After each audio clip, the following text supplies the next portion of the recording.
Vous connaissez sans doute la série du moment, Squid Game. Ou même si vous ne l'avez pas vue, vous connaissez au moins le nom et les symboles triangle, carré et rond. Cette série, elle bouleversait ma vie. Je la déteste, cette série. Je la hais. Je ne devrais pas haïr une série. Ce n'est pas la faute des producteurs, acteurs ou scénaristes. Mais je me dis que si cette série n'avait jamais existé, ma famille serait encore en vie aujourd'hui. Je sais même pas par où commencer. J'ai regardé comme beaucoup de monde les premiers épisodes, et j'avoue que j'avais aimé.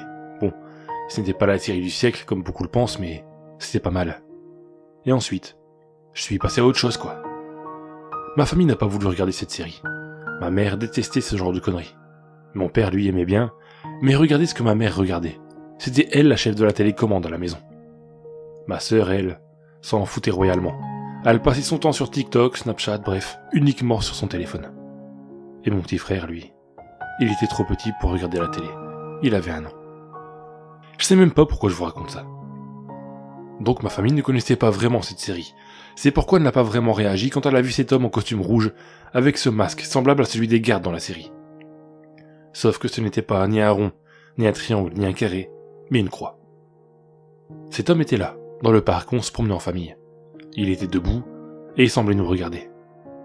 Mon père a été le voir pour lui demander s'il avait un problème, mais d'après lui, l'homme dans le costume n'a pas répondu.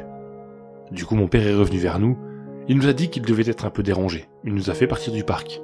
Il avait peur que ce type sorte une arme à feu, ou nous fasse du mal. Donc on a écourté notre séjour dans le parc. J'ai dit à ma mère que ce personnage était inspiré de la série, mais elle s'en fichait. Elle a répondu qu'il existait des conventions conçues spécialement pour ce genre de choses. Que s'habiller de cette manière dans la rue, sans que ce soit Halloween, bah c'était une mauvaise chose. Que ça pouvait faire peur aux gens. Et elle avait raison bien sûr. Donc on est reparti dans la voiture. Je n'en étais pas sûr, c'est pour ça que j'en ai parlé à personne. Mais j'avais l'impression que ce type nous suivait. J'avais cru le voir dans la voiture derrière nous, mais quand j'ai voulu m'en assurer, il nous avait dépassés. Je regrette de n'avoir rien dit. Peut-être que tout ce qui s'est passé ensuite n'aurait jamais eu lieu. Donc on est rentré chez nous, on a fait notre vie comme d'habitude, et quand on s'est couché, c'est là que tout a basculé. Du moins j'imagine, je n'ai plus de souvenirs. Je ne me souviens même pas de m'être endormi.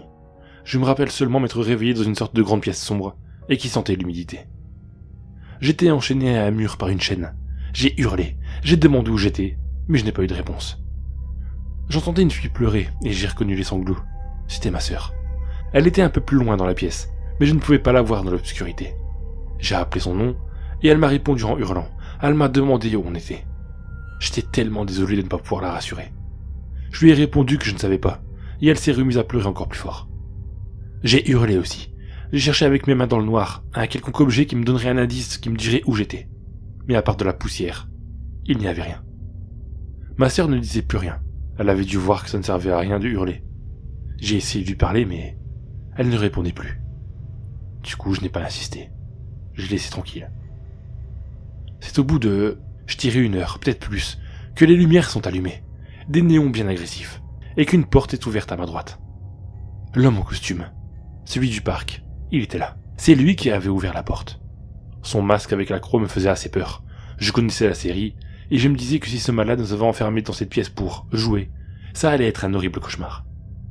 L'homme a poussé une télé qui était posée sur une table à roulettes, et l'a posée devant moi. Je lui ai demandé qui il était, ce qu'il voulait de nous, mais il n'a pas répondu.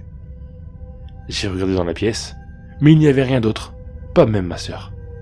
J'ai regardé l'homme masqué et lui hurler dessus. Je lui ai demandé où était ma sœur, mais pour toute réponse, il m'a donné un talkie-walkie, puis a allumé la télé grâce à une télécommande. Sur l'écran, je voyais ma petite sœur debout, sur une sorte de long poteau à l'horizontale. Elle était à au moins 10 mètres du sol. Apparemment, il faisait très noir. C'était des caméras à vision nocturne qui filmaient. L'homme en combinaison est sorti sans même m'expliquer quoi que ce soit. Et je l'ai vu apparaître dans la télé. Il a pointé une arme sur ma sœur. Instinctivement, j'ai parlé dans le talkie-walkie. J'ai dit à ma sœur la vérité, qu'un type pointait une arme sur elle, mais qu'il fallait qu'elle reste calme et qu'elle m'écoute. Et elle m'a entendu. Il devait y avoir des haut-parleurs dans la pièce où elle se trouvait. Je lui ai dit de marcher tout doucement, en mettant bien ses bras en croix, parce qu'elle était au-dessus du sol sur une poutre. Je la voyais paniquer sur la caméra, mais je lui ai dit de se calmer, que ce n'était pas si dangereux que ça, qu'il fallait seulement qu'elle soit très attentive à ses pieds et son équilibre. L'homme pointait toujours l'arme sur elle, et j'ai commencé à la guider. Elle a fait quelques pas doucement, mais elle était très courageuse. Jusqu'à ce que le type regarde sa montre, ça faisait au moins 10 minutes. Puis, il a fait montrer le plafond. Je n'avais pas remarqué jusqu'à là. Sur le plafond était projeté un minuteur. D'après celui-ci, il resterait 30 secondes. Un peu pris de panique, j'ai commencé à dire à ma sœur de se dépêcher un peu, qu'il lui restait 30 secondes. Elle a paniqué, a commencé à perdre l'équilibre, puis est tombée. Par miracle, elle a réussi à s'agripper sur la poutre. Mais quand la minuterie a atteint 0, l'homme a tiré à plusieurs reprises, tuant ma sœur. Elle est tombée en s'écrasant sur le sol. J'ai hurlé, j'ai pleuré. Puis, l'image à la télé a changé. Je voyais ma mère sur une machine de fitness, un tapis de course. Pour le moment, il ne marchait pas. Ma mère était en panique. J'ai essayé de parler dans le talkie-walkie, mais aucune réaction. Ça ne devait pas fonctionner. Pour ce jeu, j'allais être simplement spectateur. J'ai vu qu'il y avait une sorte de petit câble qui était étiré juste derrière la fin du tapis. Ce câble était relié à la gâchette d'un fusil attaché à une chaise, qui lui, était pointé sur mon petit frère dans sa poussette. J'avais compris. Si ma mère touchait le câble derrière elle, mon petit frère allait mourir. Alors que j'essayais de hurler dans le talkie-walkie, chose qui ne servait à rien, le tapis a commencé à se mettre en route doucement. Je pouvais voir ma mère marcher, du mieux qu'elle pouvait, en pleurant et en regardant mon petit frère. Puis, le tapis a été un peu plus vite, obligeant ma mère, qui n'était pas sportive, à accélérer un peu. Puis encore un peu plus vite. Ma mère commença à courir doucement, en hurlant. Puis, le tapis a accéléré encore plus. Cette fois, ma mère devait courir assez vite. Je la voyais à bout de souffle, elle n'arrivait plus à tenir. Le tapis, lui, continuait d'accélérer, ce qui forçait ma mère à accélérer également. Mais au bout d'un moment, elle a tenu au moins un quart d'heure. Le tapis allait bientôt rapidement. Elle a fini par tomber. Et le tapis l'a emporté jusqu'au câble, et ses pieds ont appuyé dessus. Ce qui a actionné le fusil. La cartouche est partie en plein dans la tête de mon petit frère, le tuant sur le coup, en éclaboussant la poussette avec son sang. Ma mère s'est mise à hurler. Elle s'est précipitée sur le cadavre de mon petit frère et l'a secoué, comme pour le réveiller. Mais c'était inutile. Le petit corps se balançait comme une poupée de chiffon dans les mains de ma mère. Il lui a fait un câlin en hurlant. Moi, je crois que je me suis pissé dessus. Et j'ai vomi. La scène était atroce. Puis, l'homme avec son masque à la Squid Game est entré et a pointé son arme sur ma mère. Puis lui a tiré dessus. Ma mère est tombée morte, avec son fils dans les bras. Puis d'un coup, les lumières de la salle sont éteintes, ainsi que la télé. Et je me suis endormi. Je me suis réveillé un peu plus tard. J'étais debout, face à mon père qui était dans le même état que moi. Les yeux rouges à force d'avoir pleuré, et il me regardait, tout en étant paniqué. On était chacun attaché à un poteau, et au-dessus de nos têtes, se trouvait une hache reliée à une corde. La hache était tenue par un câble qui les empêchait de tomber sur nos têtes. L'homme en combinaison rouge et au masque à la croix est entré dans la pièce. Il nous a tendu chacun une corde, assez petite, qui était reliée aux haches. On était obligé d'avoir les bras très tendus pour bien tirer sur la corde. Puis l'homme a enlevé le câble qui retenait les haches. Ce qui les empêchait de tomber sur nos têtes, c'était les cordes qu'on tenait. On a vite compris que la corde que je tenais empêchait la hache de tomber sur le crâne de mon père. Et lui, la corde qu'il tenait, empêchait la hache de tomber sur le mien. C'était horrible.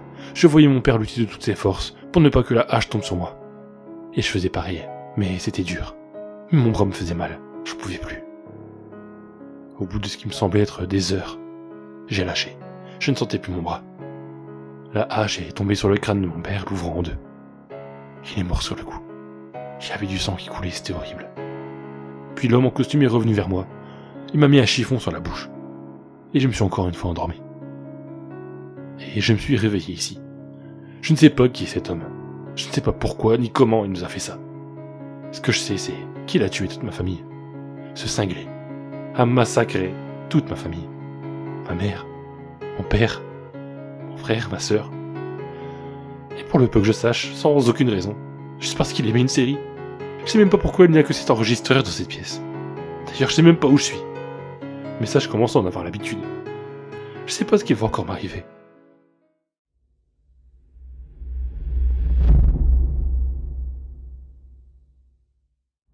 Bonjour. Non, vous n'êtes pas du tout en retard. Je vous en prie, entrez.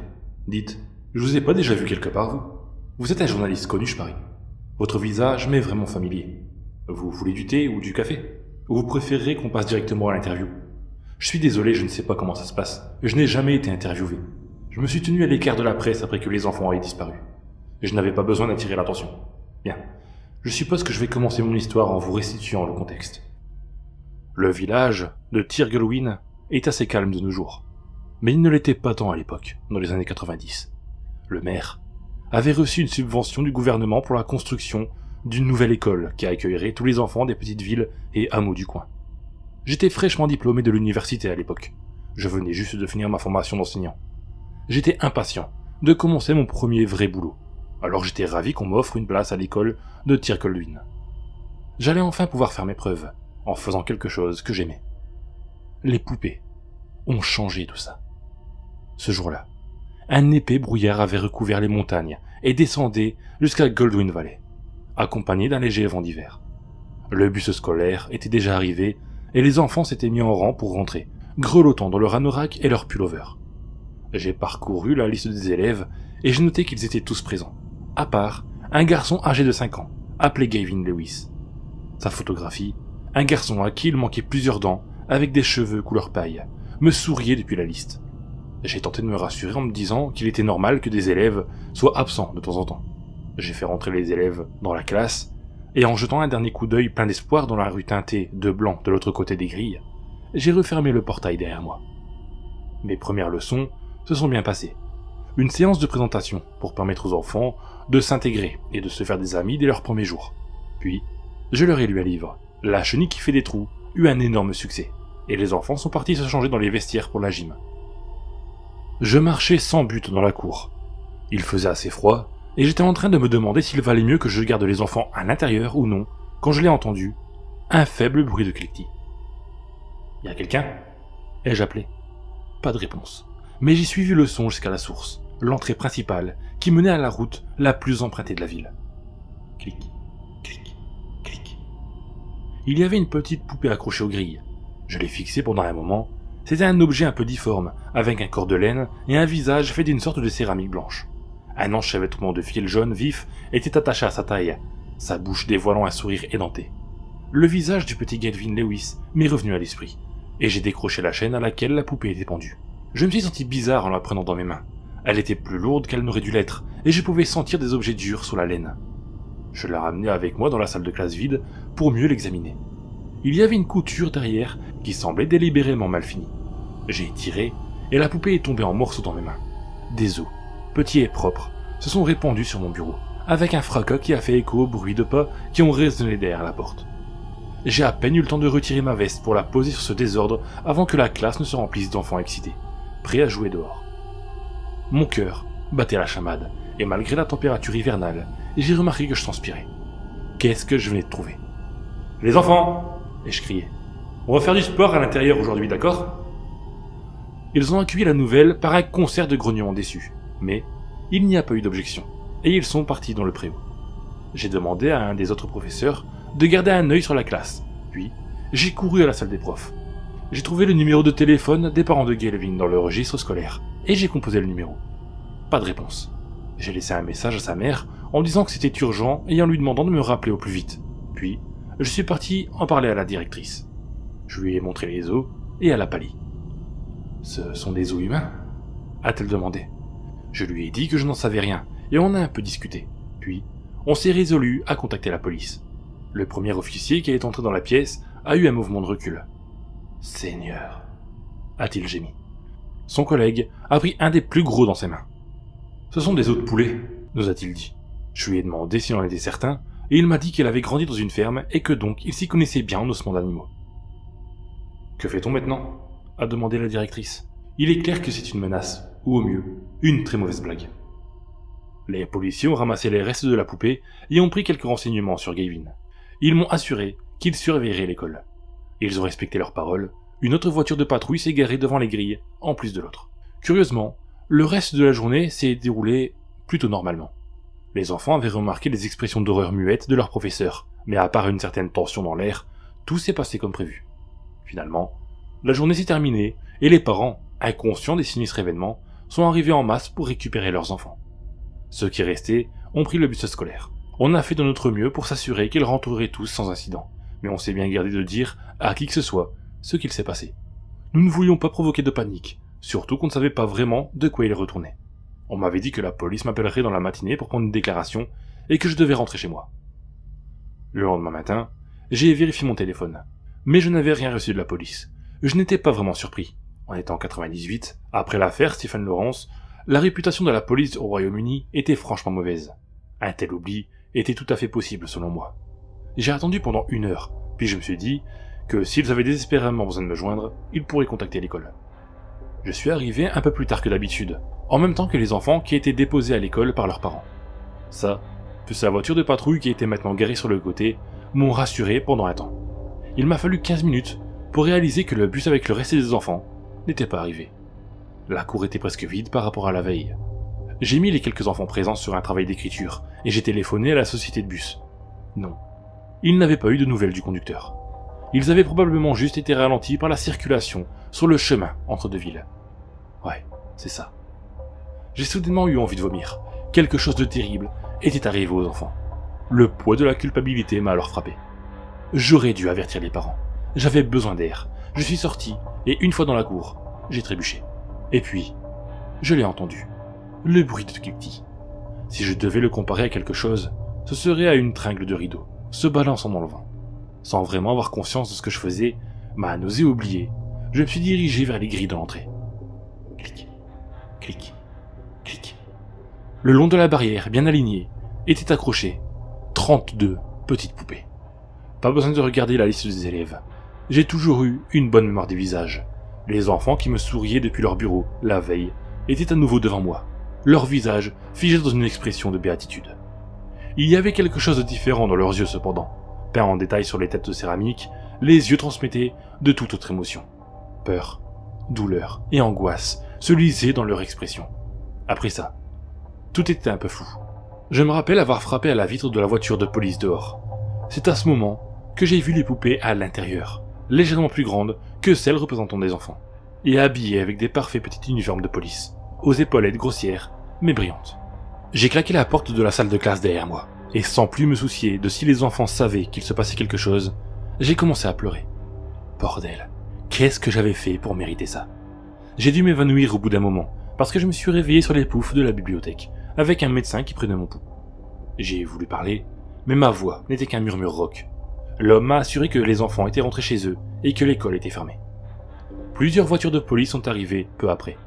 Ils ont déroulé un ruban pour délimiter le lieu du crime, et je crois avoir entendu un hélicoptère passer. Je n'étais bien sûr pas en état de me faire interviewer, mais j'ai réussi à me débrouiller pour leur dire tout ce que je savais, avant d'être transporté à l'hôpital, car j'étais en état de choc. Pendant qu'ils m'escortaient jusqu'à l'ambulance qui m'attendait, un journaliste a braqué un appareil photo sur mon visage, et a essayé de prendre une photo. Un policier l'a poussé sur le côté, et j'ai été enfermé à l'intérieur du véhicule, loin des regards indiscrets. Ça conclut presque mon implication dans cette histoire. J'ai quitté mon job, et je ne suis pas sorti de chez moi durant les semaines qui ont suivi l'incident. À une exception près. Il avait plu, mais le brouillard n'avait pas été dispersé pour autant. J'écoutais la chaîne de radio locale quand ils ont commencé à parler d'une supposée avancée importante dans l'affaire des disparitions d'enfants. Des randonneurs avaient trouvé le bus scolaire, vide mais intact, sur le chemin d'une montagne voisine. La police avait interdit l'accès à une ferme à proximité. Inutile de dire que je me suis rendu dans cette maison.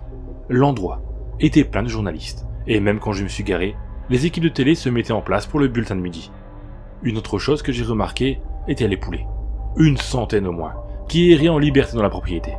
Un policier en uniforme m'a brusquement bloqué le passage, m'empêchant de rentrer dans le jardin. Par-dessus son épaule, j'ai aperçu des équipes de médecins légistes dans la maison. Quelle merde avait-il trouvé dedans? Désolé mon gars, scène de crime, accès interdit. S'il vous plaît, ai-je dit. Vous ne comprenez pas, j'ai besoin de savoir ce qui est arrivé. On le dira à la presse en temps voulu, mais pour l'instant, je voudrais que vous retourniez près des voitures. Je suis rentré à la maison, mais j'ai gardé la télévision allumée. Pendant la majeure partie de la journée, ils ont répété la même rengaine, que la maison était inoccupée, qu'il n'y avait eu aucune arrestation, et ce genre de choses. Au bout d'un moment, la presse a arrêté d'en parler, et les gens sont passés à autre chose. Récemment, cependant, les choses ont changé. Ils ont montré une courte vidéo qui semblait avoir été prise avec un portable, qui aurait prétendument fuité. Le caméraman se tenait dans un étroit couloir qui se terminait par un escalier qui descendait. Il est alors descendu dans l'obscurité, et pendant un moment, j'ai cru que la vidéo se terminait sur un écran noir. Soudainement, une lampe torche s'est allumée, et a révélé un sous-sol avec des murs, un sol et un plafond en pierre. Il s'est arrêté et a fait un plan panoramique de l'endroit avec sa caméra. La pièce était entièrement remplie de chaînes et de ce qui semblait être des perles blanches accrochées dessus. La caméra a zoomé dessus et les perles se sont révélées être des os. Mais ce n'était pas juste des os de poulet. Ils n'étaient pas brisés en morceaux comme ceux des poupées. Leur provenance était claire et j'ai réprimé une envie de vomir. Des os de doigts humains. Des dizaines, voire des centaines de petits os de doigts se balançant le long des chaînes comme un rideau macabre. Le caméraman a murmuré un juron horrifié et la vidéo s'est brusquement arrêtée. J'y suis allé la semaine dernière. Je venais juste de recevoir votre email pour l'interview et ça m'y a fait penser. Ça faisait tant d'années et je voulais voir ça pour moi-même. Je sais, ça nécessitait d'y rentrer par effraction, mais bon, je devais savoir ce qu'il en était. Peut-être que la police avait oublié quelque chose. Ils n'ont jamais attrapé qui que ce soit et personne n'a jamais trouvé les corps. Alors dans un sens, j'ai aidé à faire avancer l'enquête. Ce n'était pas comme si quelqu'un se rendait encore dans cette ferme. Les planches de l'encadrement de la porte étaient pourries de l'intérieur. Alors, il a été facile d'y mettre mon pied de biche. Ils avaient coupé le courant quelques mois après les événements, alors j'ai dû compter sur ma torche, ce qui limitait considérablement mes recherches. Mais au moins, j'ai trouvé quelque chose. Je suppose qu'ils n'ont jamais cherché dans cette cabane à charbon, derrière la maison. C'était une autre partie du sous-sol, étroite, et qui ne contenait qu'un établi et quelques barils de nourriture pour poulet. J'en ai fouillé un qui était ouvert, et j'ai enfoncé mon pied de biche dedans. De la nourriture ordinaire, mélangée à une poudre blanchâtre. J'ai jeté un œil à l'établi, sur lequel était posé un mortier et un pilon. Dedans, la moitié d'un os, d'humain ou de poulet, je ne saurais le dire. J'étais sur le point de partir en courant pour prévenir les autorités, quand j'ai vu les dossiers sous le plan de travail, gardés dans des pochettes plastiques pour garder les documents intacts. Ils étaient datés. Un tous les 5 ans, dans le plus ancien, daté du milieu des années 70, et le dernier, des années 90. J'ai lu ouvert, et déversé son contenu sur la table. Des photographies d'enfants dans une cour de récréation, apparemment prises depuis une voiture. Presque tout en bas de la pile, il y avait une photo de 2 officiers dans une voiture de police, inconscients de la présence du photographe. Et la dernière image, la dernière photo, me montrait moi. Pas n'importe quelle photo. Je me rappelais exactement de là où j'étais quand elle a été prise. Légèrement floue à cause d'un mouvement, et partiellement obscurcie par la main d'un policier écartant le photographe du chemin. Je me revoyais parfaitement à cet instant, me faisant emmener dans l'ambulance. Il y avait un autre objet dans le dossier. Une poupée. Elle n'était pas complètement terminée. Le visage n'était pas encore fini. Et un des bras n'était pas bien cousu. La ressemblance était inquiétante, néanmoins. Tout m'était familier. Du costume marron jusqu'à la stupide coupe Teddy Boy que j'avais dans les années 90. Cette poupée, c'était moi. Non, pas du tout. Je suis ravi d'avoir pu vous aider. Je suppose que parfois on arrive mieux à tourner la page en se confrontant à ses souvenirs. J'espère juste que je n'aurai pas de problème pour la partie sur les fractions. Vous n'allez pas les publier, hein? Tant mieux. Qu'est-ce que c'est que ça? Oh, prends une photo de moi? Oui, bien sûr, allez-y. Clic.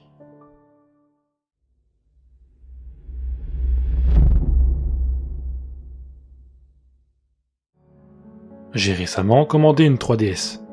Pour avoir passé un nombre incalculable d'heures à lire différentes choses à propos de cette console, je l'attendais impatiemment. Quand j'ai enfin reçu le colis par la poste, j'ai déchiré l'emballage et ouvert la boîte. À l'intérieur, j'ai aperçu une magnifique console turquoise. J'ai remarqué 2 objectifs séparés sur le dessus. Ensuite, j'ai ouvert la console pour y découvrir tout ce que j'espérais. Les 2 écrans évidemment, suivis d'un tout nouveau joystick, d'une caméra intérieure, ainsi que de quelques autres boutons. Au moment où j'ai pressé l'interrupteur, l'excitation était à son comble. Au moment où l'écran noir est passé au blanc, je me suis retrouvé sur l'écran des options. J'étais sous le choc. La 3D ne marchait pas. J'ai déplacé l'interrupteur de haut en bas, sans arrêt. J'étais déçu de voir que cela ne fonctionnait pas. Cependant, j'avais toujours de l'espoir, je me suis dit que je pourrais l'activer dans les options. Quand je me suis enfin retrouvé dans l'écran du menu, puis dans les options, j'ai cherché l'option activer, désactiver la 3D. Je n'y arrivais pas. Par contre, j'ai trouvé un choix assez particulier, appelé « Votre sécurité ». Le titre était extrêmement direct. Je ne me suis attardé à ce moment que sur ces caractères étrangement grands. Cela avait capté mon attention autant que ma curiosité, alors j'ai fait la seule chose que n'importe qui aurait fait. Je l'ai sélectionné. Quelques autres choix étaient proposés. Votre sécurité, 3D. Votre sécurité, écran tactile. Et votre sécurité personnelle. Aussi ironique que cela pu paraître, le dernier choix m'était directement adressé. J'étais curieux, mais je savais que ma priorité était le réglage de la 3D, et jouer à mes jeux. Alors, j'ai choisi la première option. La console a affiché un bouquet de fêtes, après quoi, elle m'a informé que la 3D était maintenant activée, et prête à être utilisée. J'étais maintenant prêt à jouer à mes jeux. De retour sur l'écran du menu, j'ai eu l'idée de fouiller un peu dans les autres options, avant d'entrer dans l'univers de mes jeux. Je me suis dit que je garderais le meilleur pour la fin. À tout hasard, j'ai choisi la caméra de la Nintendo 3DS. La caméra m'a étonné. Je pouvais tout voir par le biais de l'écran, comme avec mes 2 yeux. J'ai passé un bon moment à déconner et à photographier différentes choses. J'ai arrêté ma petite séance photo après 2 courtes minutes. Je voulais voir ce que j'avais pris dans mon album. Après l'avoir sélectionné, j'ai regardé la première photo. Elle semblait avoir une tache sombre sur la gauche. Je suis passé à la salle de mon lit et j'en ai vu une autre. Cette fois, c'était une sorte de bavure un peu plus claire sur le milieu de l'écran. J'ai pris le temps de toutes les regarder individuellement. Sur chacune d'elles, il y avait une sorte de légère tache. Toutes, excepté la dernière photo qui ressemblait à une vague silhouette de quelque chose. Encore plus bizarre, quand je désactivais la 3D avec l'interrupteur, les taches floues disparaissaient également. J'ai commencé à avoir le sentiment que j'avais une console cassée. Alors, j'ai été sur le site où je l'avais commandé pour avoir plus d'infos sur la personne qui me l'avait vendue. Le site m'a informé que l'homme en question n'avait rien vendu depuis que j'avais commandé ma console. Pas vraiment vital, mais je voulais vraiment savoir ce qui clochait avec ma console, et cette information m'avait évoqué la possibilité que l'homme était au courant de ce problème. Je ne me rappelle pas de son adresse, mais je me souviens que c'était un endroit dont je n'avais jamais entendu parler et que je ne visiterai plus jamais. J'ai quitté ma voiture et approché sa maison. J'ai réalisé que l'homme devait être vraiment pauvre. L'extérieur de la maison était craquelé et tombé en décrépitude comme si personne n'y avait prêté attention depuis des décennies. J'ai marché jusqu'au paillasson et j'ai frappé à la porte. Je m'attendais à ce qu'un jeune homme m'accueille chaleureusement. À la place, j'ai regardé vers le bas pour voir une boîte aux lettres s'ouvrir lentement dans de sinistres grincements. Surpris, j'ai reculé d'un pas. Après un moment de silence, j'ai entendu une petite voix grinçante en écho qui semblait provenir d'ailleurs dans la bâtisse. « Oui » a dit la voix. Oui, bonjour, je suis ici pour vous rencontrer. C'est à propos d'une console que j'ai commandée sur internet, une 3DS. » Après un moment de silence, j'ai entendu un nouveau chuchotement. « Et donc ?» J'ai répondu lentement. Elle semble cassée, et je n'arrête pas d'avoir des images floues sur mes photos. Mais elles disparaissent chaque fois que je désactive la 3D. Je me demandais s'il y avait un problème sérieux à ce propos, ou si cela pouvait être réparé. Un autre moment de silence a suivi mes paroles, puis j'ai entendu « Prends un morceau de papier noir, et place-le sur la caméra de droite, puis sur celle de gauche, et regarde ce qui se passe. » Ces derniers mots m'avaient tellement fait frissonner que j'étais trop curieux pour avoir envie de prolonger la conversation avec cette étrange personne. J'ai fait volte-face en esquissant un vague signe de revoir. Au moment où je me suis retourné, j'ai lancé un bref regard aux yeux de l'homme, ou plutôt à l'œil. Son œil droit était parfaitement normal. Du côté gauche, il n'y avait rien, même pas un œil, juste un trou béant. À ce moment, j'ai commencé à presque sprinter jusqu'à ma voiture. De tels frissons me parcouraient le dos que j'avais la certitude de trouver quelque chose de surnaturel une fois arrivé chez moi. J'ai passé la porte pour trouver ma 3DS exactement là où je l'avais laissée, dans sa boîte d'origine. J'ai saisi le jeu et l'ai ouvert. Et j'ai été surpris de constater qu'un morceau de papier noir se trouvait déjà dessous. L'homme devait l'avoir placé ici précisément pour la raison pour laquelle j'en avais besoin. Peu importe ce que c'était précisément, ça devait être vraiment important. J'ai choisi l'application caméra, attrapé le morceau de papier et l'ai délicatement placé sur la lentille de gauche. J'ai alors pris une photo et l'ai regardée en 3D. Il n'y avait qu'un écran noir avec une tache dessus. En 2D, c'était moi qui a été noir. Voyant cela, j'ai compris que c'était la caméra de gauche qui prenait les photos en 2 dimensions. J'ai ensuite placé le papier noir sur la lentille droite et ai pris une nouvelle photo. Cette fois, la photo était beaucoup plus claire, avec l'image du papier noir et aucune tache dessus. J'ai su que c'était la caméra de droite qui était en faute. Mon cœur battait la chamade, je pouvais sentir chaque coup à travers ma poitrine. Je me suis soudainement rappelé que l'homme n'avait que son œil droit. Songeant qu'il ne pouvait voir qu'en 2D, j'ai fermé mon œil gauche pour voir une image extrêmement dérangeante apparaître devant moi. J'ai été vraiment horrifié devant cette photo qui représentait un homme dont le corps était ouvert en deux et qui était pendu par le cou. J'étais en état de choc. J'ai même laissé tomber le jeu à cause de l'horreur de ce que je venais de voir. Je me suis fait violence pour regarder les autres images. Je les ai toutes fait passer une par une, voyant de plus en plus de corps affreusement défigurés. Au début, j'ai pensé à une blague, jusqu'à ce que j'atteigne La troisième photo. J'ai vu la personne gisant au centre de mon lit, avec ses entrailles disposées tout autour. J'ai alors couru dans la salle de bain pour vomir tout le contenu de mon estomac. Je ne pouvais pas croire ce qui se passait. Je me suis précipité dehors et suis monté dans ma voiture. J'ai conduit si vite qu'à la résidence de l'homme que j'ai presque été arrêté par la police. Lorsque je suis arrivé, j'ai filé jusqu'à sa porte et y ai frappé aussi fort que j'ai pu. J'étais si impatient que j'ai ouvert sa porte sans attendre et j'ai pu constater qu'il n'y avait personne. J'ai vérifié dans la cuisine, dans son salon, aucune trace de lui. J'ai monté les escaliers 4x4 pour débouler dans sa chambre, où j'ai vu des journaux répandus sur le sol. J'ai rampé jusqu'à son lit et j'en ai pris un. On pouvait y lire. Serial killer, envoyé dans un asile après avoir été déclaré cliniquement fou au tribunal. Une semaine plus tard, on l'a retrouvé dans sa cellule avec son œil gauche arraché. Avec son propre sang, il avait inscrit partout sur les murs. C'est une malédiction des deux yeux. Si je ferme mon œil droit, je ne peux rien voir à part un endroit vide, craignant qu'il soit toujours présent. Si j'ai seulement mon œil droit, ils ne pourront jamais m'échapper.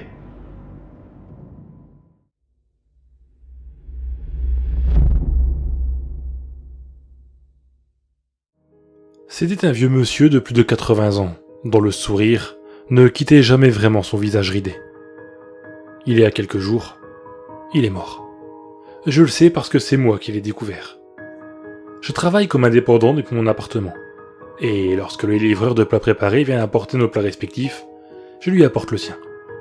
Moi, c'est Uber Eats, lui, c'est Senior Food. Cette fois-ci, il n'a pas répondu à mes coups sur la porte. Alors j'ai utilisé le double des clés qu'il m'avait donné, et je suis entré.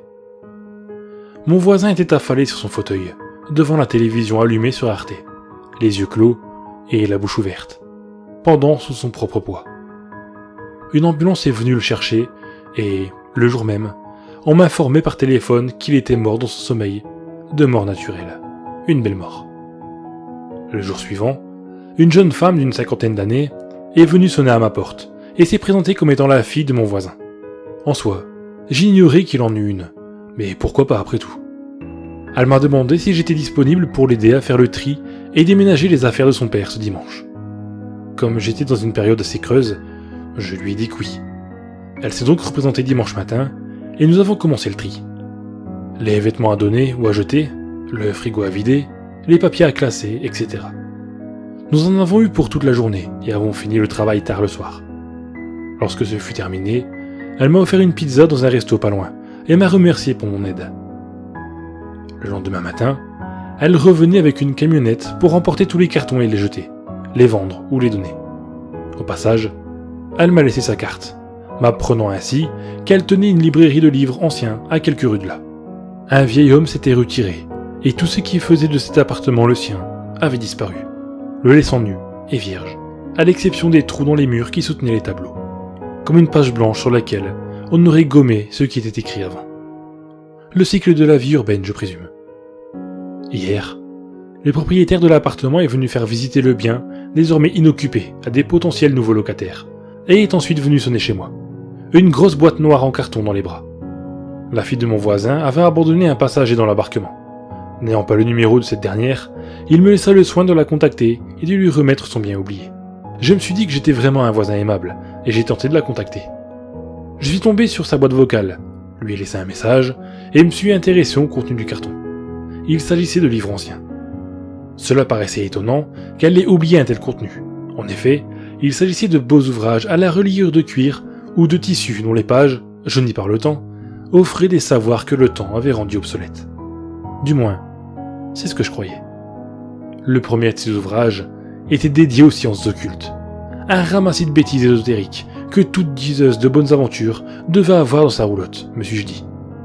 Mais les diseuses de bonnes aventures ne doivent pas avoir grand usage des divers moyens de damner un mortel au malheur et au fléau. Or, il s'agissait là du premier chapitre de cet ouvrage. Venait ensuite notre passage, tout aussi peu réjouissant, qui semblait donner le moyen au lecteur de tourmenter l'âme d'un individu, de le maudire par divers moyens, ou de faire de sa personne la cible de poltergeists et de démons. Et cela ne concernait que le premier ouvrage. Les autres bouquins étaient tout aussi noirs, traitant des moyens ésotériques pour donner la vie à des choses qui ne sont pas censées l'abriter, à invoquer des démons, succubes et djinns, à communiquer avec des individus de l'au-delà, et des choses bien pires encore, auxquelles je n'ose penser. En soi, je ne suis pas très enclin à croire de telles sottises. Cependant, les annotations dans les marges des pages laissaient à penser que mon voisin s'était adonné à ces pratiques, lesquelles incluaient parfois des orgies ignobles ou des sacrifices humains. L'idée même que mon si gentil voisin ait pu participer à des actes d'une telle abomination m'a empêché de dormir cette nuit. Ça, et les gravures terrifiantes qui illustraient les pages maudites de ces bouquins. J'ai donc décidé d'en avoir le cœur net et de me prouver à moi-même que mon voisin était bel et bien celui qu'il prétendait être.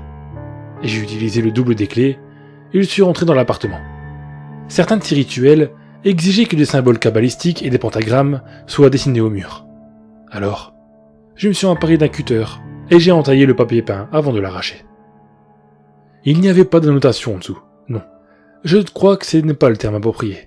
Je pense que ce qui qualifiait le dessous du papier peint de la matière la plus adéquate, c'était fresque. Une fresque immonde, d'icônes maudites, pentagramme, croix inversée, versée en latin, symbole démoniaque.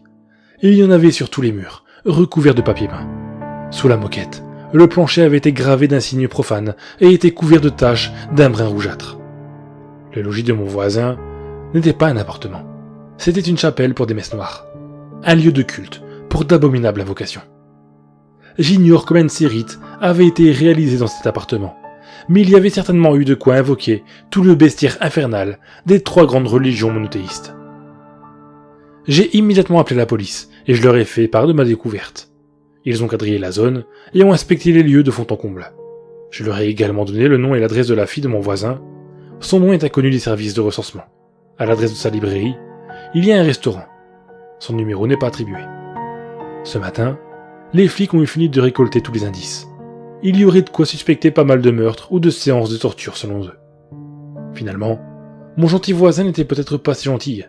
En fait, c'était plutôt un monstre. Et s'il s'avère que ces rituels fonctionnent et que le démon, succube et autres horreurs de l'outre-monde existent bel et bien, alors, je suppose que mon voisin est parti les rejoindre.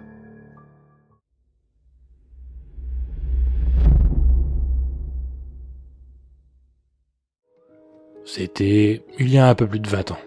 J'étais un jeune garçon à l'époque. Je n'avais encore jamais vécu de vraie relation avec une fille. Mais quand je l'ai vue, mon cœur a tout de suite su que ce serait elle, la future mère de mes enfants. Elle avait tout pour plaire. De longs cheveux bruns flottant au vent, un visage angélique, une poitrine ni trop petite ni trop grosse. Elle était parfaite. Elle s'appelait Cindy. Avant de l'aborder, je l'avais quelquefois observée. Elle avait l'habitude d'aller déjeuner dans ce fast-food au bord de la route. Je l'attendais souvent là-bas, la regardant manger son burger. D'ordinaire, je n'aimais vraiment pas les lieux publics, mais il n'y avait pas trop de monde dans celui-ci, donc cela me convenait. Puis, au bout de quelques semaines, j'ai sauté le pas. Au début, c'était vraiment laborieux. Mon manque d'expérience se faisait ressentir, et j'ai très souvent cru qu'elle ne voudrait plus me voir. Mais petit à petit, j'ai appris à la connaître. Elle était venue des États-Unis en France pour étudier. Elle était ici depuis 2 ans et comptait bien le rester. Elle aimait tellement ce pays. Au bout de quelque temps, on a fini par faire des sorties ensemble, dîner en tête-à-tête, aller à des parcs d'attractions, et au bout d'1 an, nous nous sommes mis en couple. Notre relation était parfaite de bout en bout. Je lui montrais mon amour tous les jours. C'est avec des petites attentions chaque jour que l'on construit la base d'un couple sain. Mais moi, ce que je voulais, c'était un enfant. Toute ma vie, j'avais entendu ce moment. Elle n'était pas prête, elle me disait qu'elle était trop jeune pour penser à ça. Mais avec beaucoup de persuasion et d'assistance, elle a fini par céder. Elle est donc tombée enceinte. Elle espérait un garçon, tandis que je voulais désespérément une fille. Ma propre mère m'avait un jour raconté que pour avoir une fille, une future mère devait manger beaucoup de laitage. Je lui en ai donc donné à volonté. Et enfin, au bout du terme, Cindy a enfin donné la vie, une petite fille. Mon vœu avait été exaucé. Nous étions tous les deux ravis. Pendant sa grossesse, j'avais acheté une petite maison en campagne qui deviendrait notre demeure familiale. N'aimant pas les lieux publics, je n'étais pas allé voir Cindy et ma petite fille à l'hôpital. J'ai donc patiemment attendu qu'elle vienne à moi, déposée par un taxi sur le seuil de cette maison. Cindy était là, sur le pas de la porte, tenant dans ses bras notre enfant. Elle me l'avait tendu en me disant « Voilà ta fille, je te présente Héloïse. » Et c'est comme ça que j'ai rencontré ta mère. Je me suis rapidement débarrassé de Cindy, Je n'avais plus besoin d'elle. J'ai élevé Louise seule, jusqu'à ce qu'elle soit en âge de comprendre les choses. Puis je l'ai enfermée ici, dans cette pièce spécialement faite pour elle. Comme sa mère, elle m'a donné une fille. Toi, ma merveille, mon amour. Mais après, elle ne m'a donné que des garçons. Je n'ai que faire des garçons. Au bout d'un moment, j'ai donc dû me débarrasser de ta mère. Elle est maintenant dans la fosse commune, avec tous les autres. Mais toi, je sais que tu ne me décevras pas. Tu me donneras une belle petite fille qui, elle aussi, me donnera une autre fille. Le cycle ne sera jamais rompu. Je sais que tu ne comprends pas, et de toute façon, sans langue, tu ne pourras pas me répondre. Mais j'aime raconter cette histoire. Je t'ai amené ton pot de yaourt, aux fraises, comme tu les aimes. Si tu le finis rapidement, je t'enlèverai peut-être une de tes chaînes, pourquoi pas. Allez, sois sage, je reviendrai demain.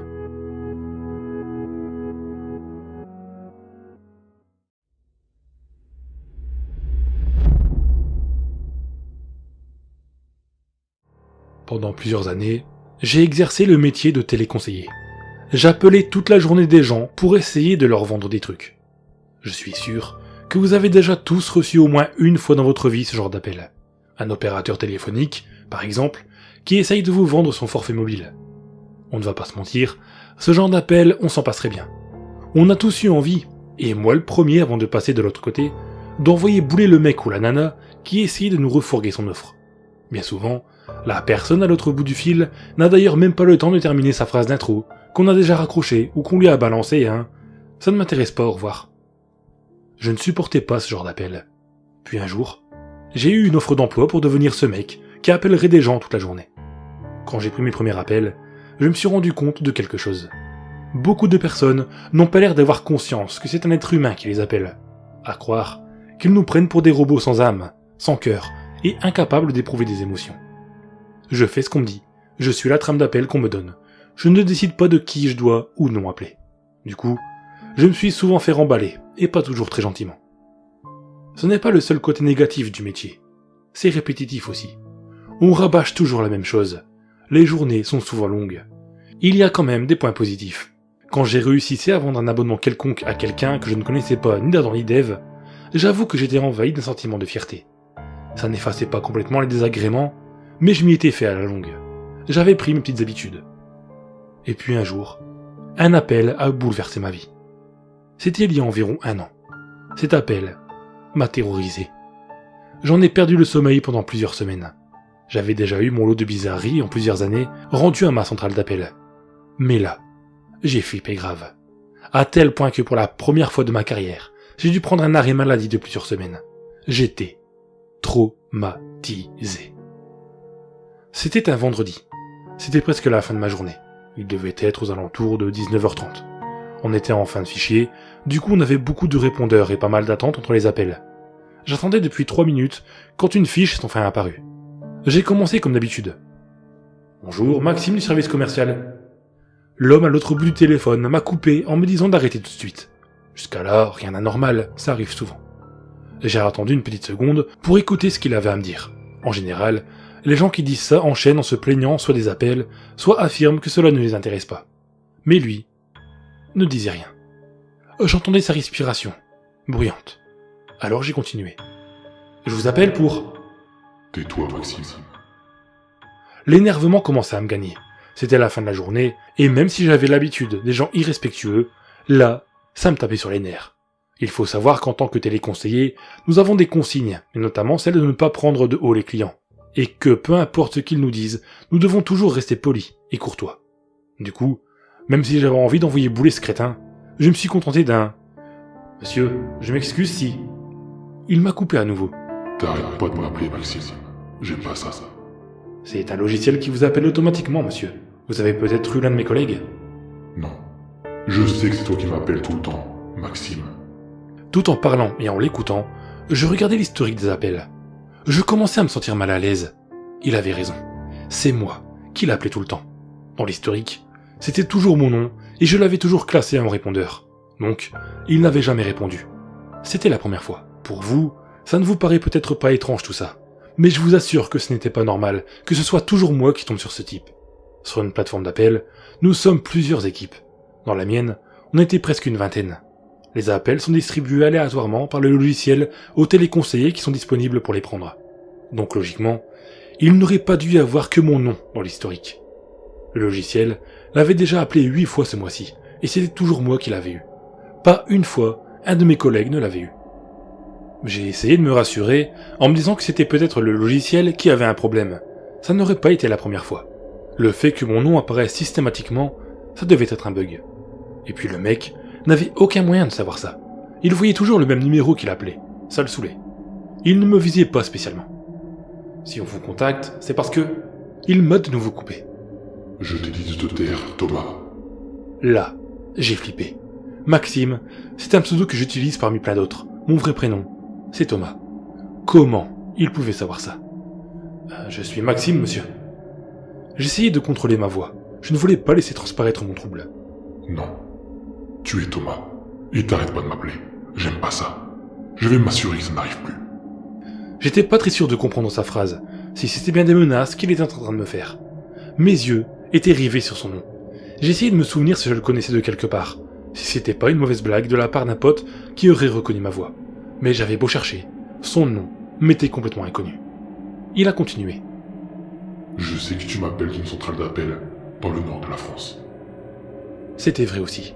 Mais je me rassurais comme je pouvais en me disant que le nord de la France, c'était vague. Et qu'à ma connaissance, il y avait plusieurs entreprises différentes qui travaillent dans le démarchage téléphonique. Sauf qu'ensuite, il m'a donné la ville exacte et le nom de l'entreprise où je travaillais. Il m'a même détaillé mes horaires. J'étais en repos le jeudi d'après, et il m'a dit qu'il me trouverait à ce moment-là. J'avais qu'une envie, c'était de raccrocher. Sauf qu'on n'a pas le droit de raccrocher au nez d'un client. Aujourd'hui, je me suis dit que si j'avais raccroché, on m'aurait rien reproché. C'était un cas exceptionnel.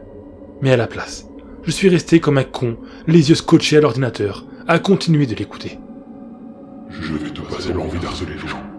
Ton écharpe bleu marine serait bien utile pour te fermer ta grande gueule. Là, il a raccroché. J'étais tétanisé. Inutile de vous dire que j'avais bien une écharpe bleu marine. Je suis resté sans rien faire pendant 5 bonnes minutes, les mains tremblantes. Mes collègues ont remarqué que ça n'allait pas et ils m'ont demandé ce qu'il se passait. Les appels étant enregistrés, mon supérieur a écouté la conversation. J'espérais encore que c'était une blague, que mon supérieur allait me dire « c'est rien, t'inquiète pas ». Mais à la place, je l'ai vu se décomposer à mesure que l'enregistrement avançait. La police a été contactée. J'ai été interrogé pour savoir si c'était bien sûr que je ne connaissais pas mon interlocuteur. Il y a eu une enquête et j'ai refusé d'aller travailler par la suite. Mon médecin m'a mis en arrêt. J'étais sous surveillance policière, notamment le fameux jeudi où l'homme m'a dit qu'il me trouverait. Il ne s'est rien passé ce jour-là, ni les autres jours. L'enquête n'a abouti à rien. Ils n'ont jamais réussi à retrouver le type. Le numéro que j'avais appelé n'était plus attribué. Et le nom ne correspondait à aucun client ou ancien client de l'opérateur pour lequel je travaillais. Encore aujourd'hui, je n'ai aucune idée de qui était cet homme. J'ai dû prendre des médocs pour me calmer tellement j'étais stressé. J'étais obligé de prendre des somnifères pour pouvoir dormir. Je faisais toujours le même cauchemar. Le gars débarquait chez moi pour me tuer. Plusieurs semaines plus tard, j'ai remonté la pente et j'ai repris le travail. J'aurais pu changer. J'aurais peut-être même dû changer à ce moment-là. Mais je n'ai pas de diplôme, et je ne savais vraiment pas dans quoi d'autre je pourrais travailler. Le premier jour et la première semaine se sont déroulés à peu près normalement. J'étais toujours angoissé, mais à un degré moindre que lors de mon arrêt maladie. Et puis, après plusieurs semaines, je m'étais à peu près remis de cette mauvaise expérience. 2 mois plus tard, j'ai changé de plateau, ce qui signifiait que j'allais travailler pour un autre opérateur. Avec d'autres collègues, on a eu quelques jours de formation et on s'est ensuite lancé pour les appels. 2 semaines après ça, le cauchemar a recommencé. Vers 18h, une fiche m'a apparu. C'était le nom d'une femme. J'ai commencé mon speech, cette fois je me faisais appeler Alexis. On a soupiré à l'autre bout du téléphone. Rien d'anormal, c'est le genre de choses qui arrivent encore une fois très souvent. J'ai continué et j'ai présenté l'objet de mon appel. La fibre avait été installée dans sa ville. C'est encore toi, Thomas. C'était la même voix que l'autre fois. J'étais pétrifié, incapable de faire un geste ou de dire un mot. Comment se faisait-il que je retombe sur ce taré? Ce n'était pas le même nom, j'en étais certain. J'avais été assez traumatisé pour ne pas l'oublier. Il a continué. J'ai raté notre rendez-vous. Tu étais trop entouré. J'ai pensé un court instant à être clément. Mais ça fait 6 fois que tu m'appelles, Thomas. Je ne vais pas laisser passer ça. À bientôt. Il a raccroché. J'ai consulté l'historique des appels. Et encore une fois, il avait raison. Je l'avais appelé 5 fois aujourd'hui. Et je l'avais toujours classé en répondeur. Le cauchemar se répétait. J'ai de nouveau prévenu ma hiérarchie. Il y a encore eu une enquête et sans surprise, cela n'a rien donné. Impossible de retrouver cet homme. J'ai pris la décision de démissionner ce jour-là. Je n'ai plus jamais remis les pieds dans une centrale d'appel. Les semaines et les mois sont passés. J'avais trouvé du boulot dans une boutique comme vendeur. Je croyais en avoir fini avec tout ça, quand un jour, un numéro masqué m'a appelé sur mon portable. J'ai décroché machinalement. Tu crois quand même pas que je t'ai oublié, Thomas? Sympa ta veste en cuir. C'était lui. J'ai raccroché immédiatement. Il n'a pas essayé de me rappeler. J'ai cru que j'allais m'évanouir, tellement j'étais terrorisé. Comment avait-il eu mon numéro de portable? Le plus terrifiant, c'est que j'avais effectivement une veste en cuir. Il était là, quelque part, et il me voyait. J'ai regardé autour de moi. Il y avait du monde. J'étais dans un centre commercial. Mais personne ne semblait me fixer ou m'observer. Je me suis mêlé à la foule, et une fois hors du centre commercial, j'ai couru vers le commissariat le plus proche. Je me disais que si je courais assez vite, peu importe où ce mec était, j'arriverais à le semer. Une fois de plus, la police ne m'a été d'aucune aide. Impossible de tracer l'appel, évidemment. Suite à ça, j'ai changé de numéro et j'ai même déménagé dans une autre région, espérant que cela suffise pour échapper à ce cinglé. J'ai des crises d'angoisse quand mon téléphone sonne. J'ai même pensé un temps à ne plus en avoir du tout. Cela fait 5 mois depuis ce dernier appel. Il ne s'est rien passé. Et j'essaye de me convaincre que c'est juste une blague de très mauvais goût.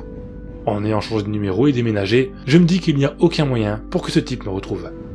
Pourtant, si j'écris tout ça aujourd'hui, c'est parce que j'ai besoin d'aide. Depuis 2 heures, mon téléphone portable n'arrête pas de sonner. C'est un numéro masqué, et j'ai beaucoup trop peur pour décrocher. On est en pleine nuit, et j'ose pas sortir de chez moi. Je suis sûr que c'est lui, et qu'il m'observe de quelque part.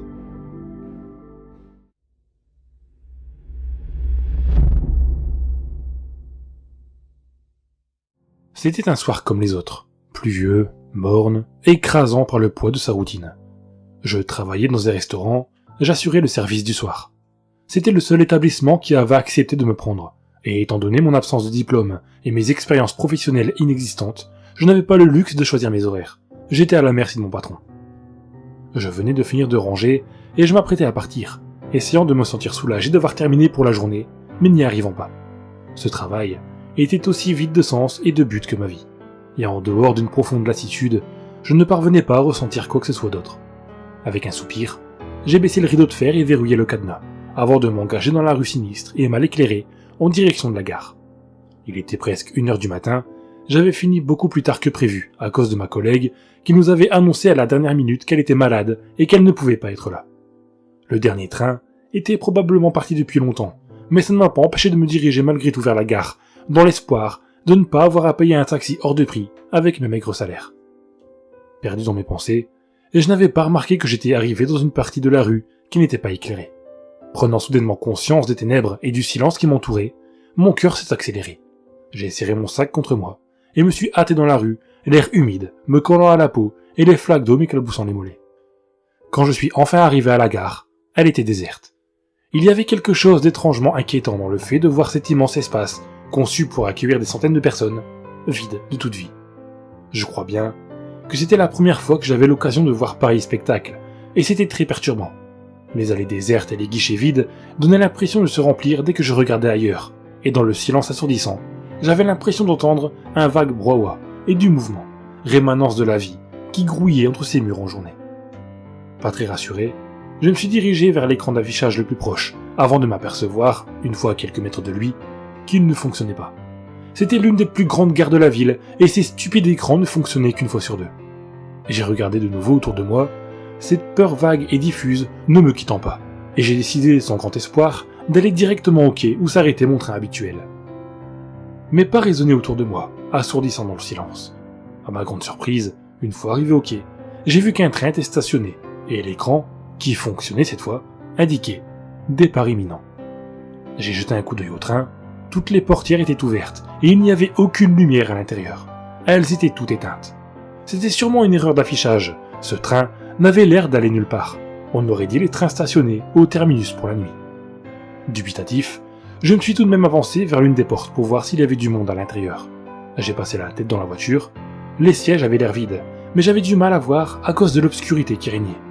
J'ai mis un pied à l'intérieur pour avoir une meilleure vue, et au même moment, le train a soudainement pris vie.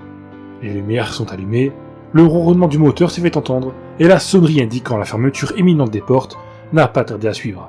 Pris au dépourvu, j'ai sauté à l'intérieur in extremis, une fraction de seconde avant que les portes ne se referment sur moi. J'espère que je suis dans le bon train. J'ai pensé en regardant la gare défiler à travers les vitres des portes closes. Je me suis tourné vers les sièges pour aller m'asseoir, mais ce que j'ai vu a failli m'arracher un cri de terreur, que je me suis empressé de réprimer. Le train était plein. Qu'est-ce que... Je ne comprenais pas ce que je voyais. D'où sortaient tous ces gens? Avant que les lumières ne s'allument, j'aurais juré que le train était vide. Mais à présent, tous les sièges semblaient occupés par des passagers aussi insolites les uns que les autres, formant une foule de gens hétéroclites qui donnaient l'impression de n'avoir rien à faire là, à bord du dernier train de la journée, à destination d'une banlieue reculée. Il y avait un jeune homme plongé dans ses pensées, qui regardait son reflet dans la vitre d'un air maussade, comme s'il portait tout le malheur du monde sur ses épaules. Il y avait également un couple d'un âge très avancé, qui se tenait par la main, regardant avec curiosité autour d'eux, ainsi qu'un groupe de lycéens qui se disputaient quelques rangées derrière. Je suis resté figé devant les portes, à observer cette scène improbable pendant tellement longtemps que l'attention des passagers s'est peu à peu dirigée vers moi. Les conversations se sont tues, et les regards se sont fixés sur moi. Certains étonnés, d'autres affichant une hostilité masquée, et certains, ce qui m'a terrorisé au-delà de toute mesure, avec un air indéfinissable, un mélange de rage et d'envie. Mon cœur battait tellement fort dans ma poitrine que j'étais persuadé que tout le monde entendait. Mais je n'arrivais pas à bouger. Cette situation et leur réaction incompréhensible me terrifiaient au point de me paralyser. Mais je ne savais pas exactement pourquoi. Je sentais juste une menace, un danger, sans pouvoir l'expliquer. Ce n'est qu'au moment où l'un des passagers, à l'expression meurtrière, un motard en veste de cuir, tenant un casque de moto cabossé, a fait mine de se lever, que j'ai retrouvé l'usage de mes jambes et que je me suis précipité vers l'escalier pour essayer de trouver une place à l'étage. En avançant dans l'allée entre les sièges, je sentais les regards des passagers fixés sur moi, mais je refusais de lever les yeux vers eux. J'ai fini par trouver un siège vide à côté d'un homme et je me suis empressé de m'asseoir, priant très fort pour arriver sain et sauf chez moi. J'ai soudainement pris conscience que j'étais en train de grelotter. Étrangement, la température dans le train était glaciale. Ce n'était pas la première fois que le système de chauffage dysfonctionnait, mais couplé à l'ambiance lugubre qui régnait, cela ne faisait qu'alimenter ma peur. J'ai serré mon manteau contre moi en me tassant sur mon siège, essayant de me faire tout petit, en vain. Je voyais du coin de l'œil des personnes se retourner fréquemment pour me regarder, et dans cette cabine où tous les bruits extérieurs étaient étouffés, y compris les crissements habituels insupportables du train sur les rails, tous les murmures étaient audibles, et j'avais l'intime conviction qu'ils parlaient de moi. J'avais l'impression d'être dans une bulle coupée du monde ou dans un rêve, un cauchemar. Ce que j'ai vécu dans ce train, l'atmosphère qui y régnait, était indescriptible. Les quelques maigres descriptions que je vous ai faites ne représentent même pas une fraction de ce que j'ai pu y ressentir. « Pourquoi tu es là ?» Une voix de petite fille s'est levée devant moi. J'ai levé la tête pour voir une fillette d'à peine 5 ou 6 ans me fixer avec des grands yeux curieux, par-dessus le dossier de son siège. Oubliant ma peur, l'espace d'un instant, je lui ai adressé un petit sourire. « Je rentre chez moi et toi ?»« Oh la chance !» Elle a répondu avec une petite moue. « Moi j'ai quitté ma maman et mon papa, mais je vais retrouver ma grand-mère que j'adore, c'est pas si mal. » J'ai froncé les sourcils. « Et tu voyages seul ?»« Bah oui, Joe, les gens sont presque toujours seuls ici, sauf ceux qui sont partis ensemble. » Elle m'a fait un grand sourire avant de se retourner et se rasseoir sur son siège. J'étais de plus en plus confus. Qui laisserait une gamine de 5 ans voyager toute seule en pleine nuit? Quelque chose n'allait pas. Rien n'était normal dans ce train. Au moment où j'allais lui faire part de mon incompréhension, l'homme à côté de moi, que j'avais presque oublié, a pris la parole. « Vous n'êtes pas parti définitivement, pas vrai? Vous avez encore le choix. On le remarque tout de suite à votre chaleur. » Il m'a effleuré la main. La sienne était glacée. Anormalement glacée. Il a remarqué mon incompréhension grandissante et a poursuivi. « Pour tout le monde ici, c'est le dernier train, le dernier voyage, mais pas pour vous. Si vous ne comprenez pas ce qui se passe, c'est que vous êtes ici par erreur. Ce n'est pas votre heure. » Je n'avais pas remarqué le silence qui s'était installé lorsque la fillette avait commencé à me parler. Mais dès que l'homme finit sa phrase, les murmures ont repris. Plus fort, plus menaçants. Des froissements de tissu se faisaient entendre tout autour de moi, indiquant que les passagers bougeaient sur leur siège, se rapprochaient de nous. Mon cœur s'est de nouveau emballé, et la peur a lentement répandu son poison glacé à travers mes veines, au fur et à mesure que je prenais conscience de la situation dans laquelle je me trouvais. Comment cela pouvait-il être possible? J'ai dégluti, essayant d'avaler la boule d'angoisse qui grossissait dans ma gorge et m'empêchait de parler, et j'ai péniblement articulé. Que me veulent-ils? Ils vous envient d'avoir le choix. Eux ne l'ont pas eu. Ils n'ont jamais voulu être ici. Ils veulent vous enlever. Par jalousie, pour que vous soyez comme eux. J'ai senti le sang quitter mon visage. Je suis en train de rêver, n'est-ce pas? Pitié, dites-moi que c'est juste un cauchemar. Je me suis tourné vers mon voisin, osant à peine le regarder dans les yeux tellement j'étais terrifié. Vous aussi? Il a eu un sourire amer. Non, je suis là de mon plein gré. J'ai perdu ma femme, et je ne souhaite qu'une chose, la retrouver. Ma peur a légèrement reculé face à la peine que j'ai instantanément ressentie pour cet homme qui n'avait plus rien à perdre. Il n'avait rien à faire là. La fillette non plus. C'était triste. Ce n'est qu'un voyage de plus. Il a repris, remarquant mon expression. Un voyage qui nous attend tous tôt ou tard. J'ai hoché la tête, essayant de dissimuler la tristesse que son histoire m'inspirait. Vous savez comment je me suis retrouvé ici? J'ai juste pris mon train habituel. Ce n'est pas votre train habituel. Le dernier train s'arrête pour ceux qui n'ont plus l'étincelle de la vie. Je ne sais rien de votre vie, mais j'imagine qu'elle est loin d'être joyeuse. L'émotion qui m'a submergé à la suite de ces paroles est indescriptible. J'ai repensé à ma vie sans but, vide de sens. J'ai repensé à mon état d'esprit en allant à la gare, les pensées sombres qui obscurcissaient mon jugement, et cette terrible lassitude qui m'aspirait toute volonté. Il n'était pas étonnant que ce train se soit arrêté pour moi. Il n'y avait plus une once de vitalité en moi depuis très longtemps. Pourtant, alors que les murmures menaçants se rapprochaient de plus en plus, j'ai pris conscience que ce que j'avais était précieux, et qu'il fallait le chérir. Tous ceux qui me menaçaient donneraient n'importe quoi pour l'avoir, mais il était trop tard pour eux. La gorge nouée par l'émotion, je lui ai posé ma dernière question. Et si je veux réessayer? Ne descendez pas à notre arrêt, dans ce cas. Le dernier train vous ramènera à votre gare. Tenez bon, on y est presque. Il avait raison. Le train commença à ralentir, et les contours d'un quai se dessinaient à travers la vitre. Les autres passagers se sont immédiatement désintéressés de moi, comme si je n'existais plus. Leur regard était fixé sur les vitres, et différentes expressions se lisaient sur leur visage. Peur, appréhension, fascination, curiosité. Je les ai observés alors que le train s'arrêtait, et petit à petit, ils se sont tous dirigés vers les sorties, mon voisin y compris. Sur le quai, il y avait foule. J'ai vu la petite fille se jeter dans les bras d'une vieille dame qui la serrait fort contre son cœur. Mon voisin s'est lentement approché d'une femme sublime, aux longs cheveux noirs, et quand elle s'est tournée vers lui, son visage s'est illuminé d'une joie pure, mêlée à une pointe de tristesse. Le vieux couple que j'avais vu à mon entrée, dans le train, avançait main dans la main sur le quai, indifférent à tout ce qui les entourait.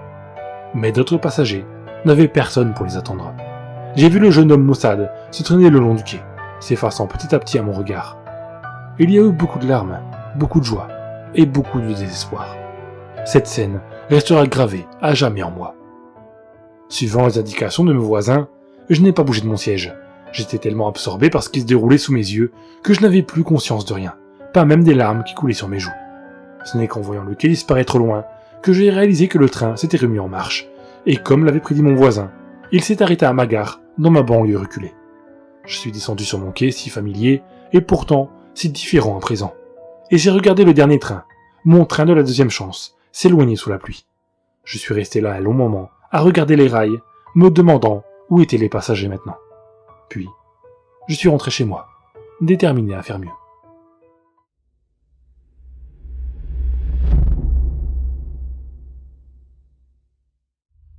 Ce qui suit est un post aujourd'hui supprimé que j'ai trouvé il y a quelques années sur Reddit. Au vu de son contenu, il m'a semblé judicieux de le partager ici. Avez-vous déjà ressenti la solitude? Ce sentiment si atroce et qui vous rend si faible que vous avez l'impression que votre vie perd de son sens. Avez-vous déjà été seul au point de vous sentir détesté, haï par le monde entier, sans arriver à comprendre pourquoi? Moi, je ressens ça chaque jour de mon existence. Je me lève le matin, seul. Je me couche le soir, encore plus seul. Et surtout, chaque jour, je me sens comme un fantôme vis-à-vis des autres. Je pourrais être mort. Personne ne le remarquerait.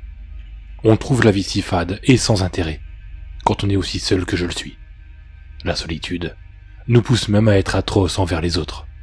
On en arrive à les détester. Pourquoi ne nous aiment-ils pas? Pourquoi nous ignorent-ils de la sorte? Qu'avons-nous fait pour subir ce triste sort? Je m'appelle Norman Weimer, et j'ai 31 ans. À vrai dire, je n'ai jamais eu de relation sexuelle avec une femme. Peut-être parce que je n'ai jamais réellement osé parler à l'une d'entre elles. Cela m'effraie affreusement. De toute façon, aucune femme ne veut de moi. Je suis trop banal, trop ennuyant pour qu'elle puisse vouloir de ma compagnie. Tous les soirs, je rêve de me réveiller aux côtés d'une belle demoiselle, une grande brune de préférence, qui saurait me montrer que je ne suis plus seul. Je l'entends presque me dire « J'ai envie de toi, Norman. Je t'aime, Norman. » Seulement, au réveil, elle n'est plus là. La sensation de ses mains contre mon visage, de ses cheveux caressant mon torse, je ne la sens même plus. Je me réveille alors, terriblement seul. Les quelques instants où je ne suis plus vraiment livré à moi-même, c'est durant mes journées de travail. J'y tiens un misérable poste d'ouvrier, m'exténuant pour un patron qui ne sait même pas que j'existe. J'exécute, tous les jours, durant 9 longues heures, les mêmes gestes et mouvements, telle une machine. Je déteste ma vie. Il y a des jours où, quand je suis sur la route pour rentrer chez moi, je m'assois sur un banc, au bord d'un trottoir, et pendant une vingtaine de minutes, je regarde les gens vivre. J'admire surtout les jeunes femmes qui passent une par une devant moi. Certaines me lancent un petit regard en coin, d'autres préfèrent tracer leur route, essayant à tout prix de m'éviter. Mais parmi elles, il y en a une qui a fait chavirer mon cœur. Elle s'appelle Elena. Elle travaillait dans un café-bar à 2 pas de chez moi. Tous les jours, vers 18h55, je m'installe à la fenêtre de ma chambre, d'où je peux la regarder sortir. Je l'admire dans cette belle petite robe noire qu'elle porte régulièrement, observant la danse de ses longs cheveux bruns volant au vent. Cela fait maintenant 2 ans que je l'épie chaque soir, sans jamais oser l'aborder. Elle ne sait même pas que j'existe. Et même si c'était le cas, elle n'arrivait pas à savoir tout ce que je ressens pour elle, tout ce que j'aimerais lui faire. Ces baisers que je déposerai dans son cou, ces caresses que je ferai dans ses cheveux. Je passe mon temps à rêver du jour où je pourrai, aussi court que ce soit, cet instant, lui dire quelques mots. Mais à un moment, il faut bien se lancer. Rentrant du travail, croisant la route de dizaines d'inconnus, j'étais déterminé à aller lui parler. Je répétais, tout le long de la route, les mots que j'utiliserais. Son prénom trottait dans ma tête, et mon cœur battait à toute allure.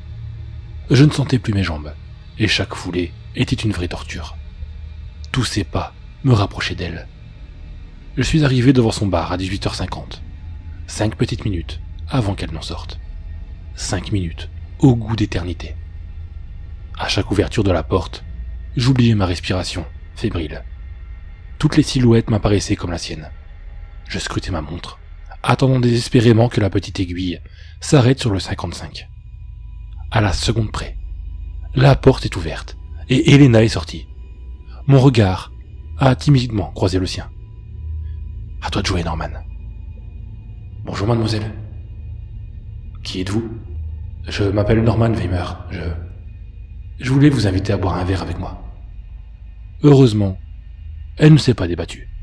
Après une longue journée de travail, je m'apprête à rentrer chez moi, rangeant frénétiquement mes affaires. Je souhaite une bonne soirée à mes collègues avec une assurance exceptionnelle et prends la route pour rentrer à mon appartement. J'arrive enfin face à ma porte d'entrée. J'enfonce les clés dans la serrure et entre. « Bonjour chérie, je suis rentré. » Je pose mes affaires sur une table avant de m'asseoir à côté d'elle sur le canapé. Je glisse ma main autour de sa taille, dépose un baiser sur sa joue. Elle est magnifique, et son sourire exprime une joie que je n'aurais jamais cru voir. « Tu as passé une bonne journée? Tu m'as beaucoup manqué, tu sais. Tiens, j'ai un cadeau pour toi. » Je prends mon sac et en sors une belle robe. Une robe qui ressemble comme 2 gouttes d'eau à sa robe noire, celle qu'elle portait quand elle travaillait encore au bar.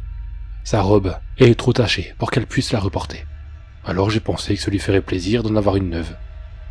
Je lui tends l'habit, mais après plusieurs secondes d'indifférence de sa part, je la lui pose sur ses jambes. « J'espère qu'elle te plaît. J'aimerais beaucoup te voir avec ce soir. » Malheureusement, elle n'est plus en capacité de me répondre. Je t'aime, Elena.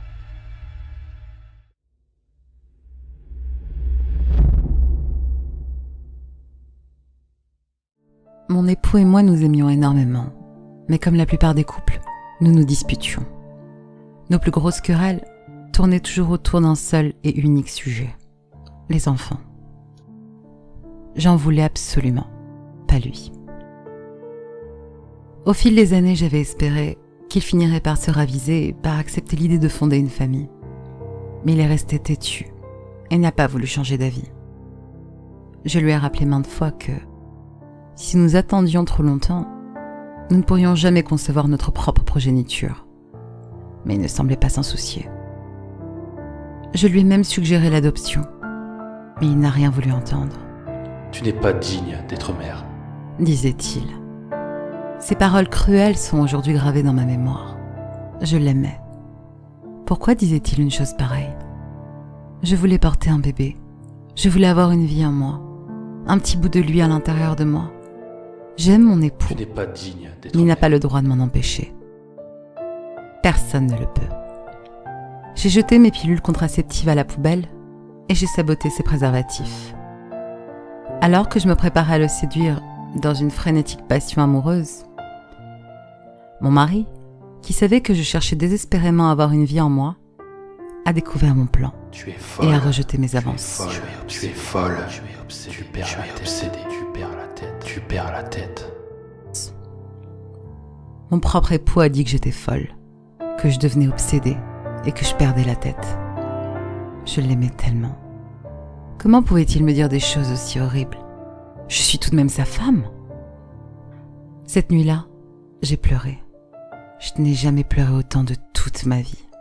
Il n'avait pas le droit de faire ça. Je porterai cette vie que je désirais tant. Ça m'a pris une semaine, mais j'avais préparé mon prochain plan. Il était infaillible. Il n'y avait rien qu'il puisse faire. Cette fois, il n'allait pas m'arrêter. Après son retour du travail, je lui ai offert une bière dans laquelle j'avais glissé au préalable une dose de somnifère. Bien sûr, il n'a pas senti le goût des médicaments alors qu'il descendait avidement sa boisson. 20 minutes plus tard, il était dans un sommeil profond, pratiquement inconscient. Je l'ai traîné jusqu'à notre chambre, puis sur le lit. Je lui ai enlevé ses vêtements et j'ai commencé à l'embrasser sur tout le corps.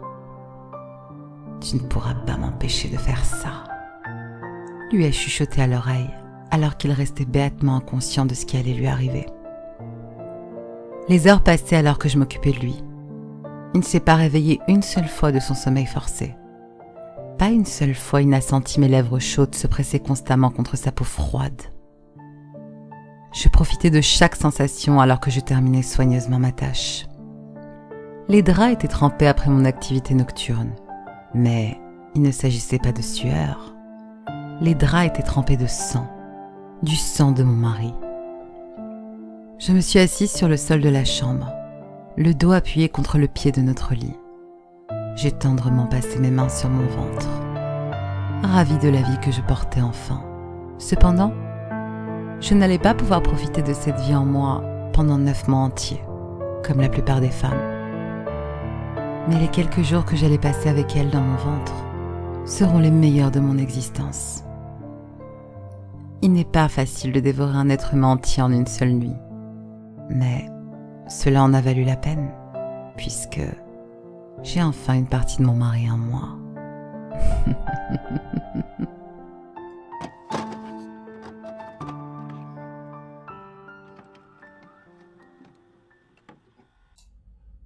Avez-vous déjà eu l'impression que vous n'étiez pas seul la nuit dans votre chambre ? Moi oui, tous les jours. Parfois, je vois une ombre du coin de l'œil, une ombre rapide et agile. Sur des photos, une ombre étrange et visible sous mon lit. Lorsque je me promène, il m'arrive de voir une seconde ombre sur le sol. La nuit, j'entends des pas sur le parquet de ma chambre. Cette ombre est partout où je vais, partout où je regarde. J'ai beau essayer de l'oublier, elle est toujours là, et je sais au fond de moi qu'elle sera toujours là. Je ne sais pas ce que c'est, mais à vrai dire, je n'en ai pas grand-chose à faire. En fait, si j'écris ceci, c'est car elle est devenue violente, et que ma mère et ma sœur, vivant dans ma maison, ne me prennent pas au sérieux. Je vais donc écrire un journal pour noter tous les événements étranges à partir de ce jour. Jour 1. Aujourd'hui, j'ai retrouvé mes rats étripés. Les tripes étaient enroulées autour du cou et attachées sur le haut de la cage. On croirait qu'ils s'étaient pendus. Lorsque j'ai tout expliqué à ma mère, elle ne m'a pas écouté. Pourtant, une histoire de rats étripés, ça attire l'attention. Puis j'ai sauvé mon chien dont le collier était bloqué dans les escaliers. Il a failli mourir pendu par le collier. Le reste de la journée s'est bien passé, mis à part cette ombre qui me suit toujours. Jour 2. Aujourd'hui, j'ai entendu des bruits de fracas dans ma chambre. J'ai couru vers ma chambre, mais la porte s'est refermée sur moi et je n'arrivais plus à l'ouvrir. Plus tard, une ombre est passée sous la porte et j'ai enfin réussi à l'ouvrir. Ce que j'ai vu m'a dérangé. Tout ce qui était dans ma chambre avait été déplacé. Mon pantin de bureau était pendu par les câbles de mon ordinateur, de même que mon traversin pendu au plafond par un foulard. Ma télévision, je vais devoir la changer. Écran brisé, plastique arraché, et le reste avait été jeté sur le sol. J'ai peur. J'ai demandé à ma sœur si elle n'avait rien remarqué d'étrange. Elle a souri et m'a répondu que rien ne pourrait aller aussi bien.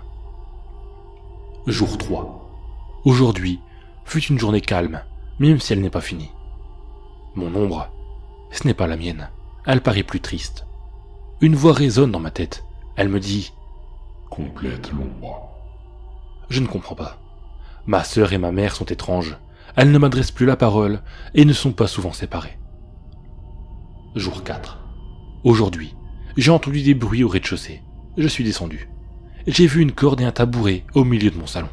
Sur le mur était écrit en noir « Complète l'ombre. » J'ai compris.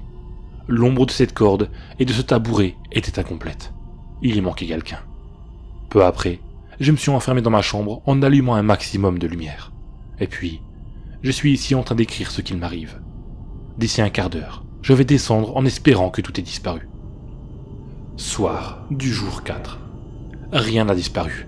La phrase « complète l'ombre » est écrite sur tous les murs de la maison. Maintenant, cette phrase tourne sans cesse dans ma tête. J'entendais pas, et je distingue une ombre sous la porte de ma chambre. Je veux partir, mais ma conscience me dit de rester, pour accomplir ce que j'ai à faire. Je n'ai pas d'autre solution. Je dois compléter cette ombre et mettre fin à tout ça. Je sais ce que je dois faire, mais je le ferai plus tard. Pour l'heure, je dois savoir où sont parties ma sœur et ma mère. Depuis ce matin, elles sont parties, et je n'ai pas la moindre idée d'où elles peuvent être. Nuit du jour 4. Je viens d'être réveillé par des bruits dans les escaliers. J'ai vu l'ombre de ma sœur monter vers le grenier avec un tabouret dans les mains. Je suis descendu au rez-de-chaussée. Il n'y avait ni corde, ni tabouret, et les écritures n'étaient plus là. Je reste perplexe. Serait-ce ma sœur derrière tout ça? Mais pourquoi? Je vais la prendre sur le fait, monter au grenier et essayer de comprendre cette histoire. Matin du jour 5. J'ai passé la nuit dans le grenier pour essayer de comprendre ce qu'il y avait là-haut. Ma sœur et ma mère, toutes deux pendues l'une à côté de l'autre, et l'inscription « Complète l'ombre. » était écrite sur les murs. Une corde et un tabouret étaient juste à côté d'eux. Je ne me sens pas bien. J'ai la tête qui tourne, je les vois. Leurs ombres sont tristes. Elles veulent que je les rejoigne. Les ombres bougent. Les rats, le pendu, ma mère, ma sœur. Chacune a son rôle. Chacune doit trouver quelqu'un. Chacune doit l'emporter. À mon tour maintenant de trouver quelqu'un, d'être l'ombre du pendu.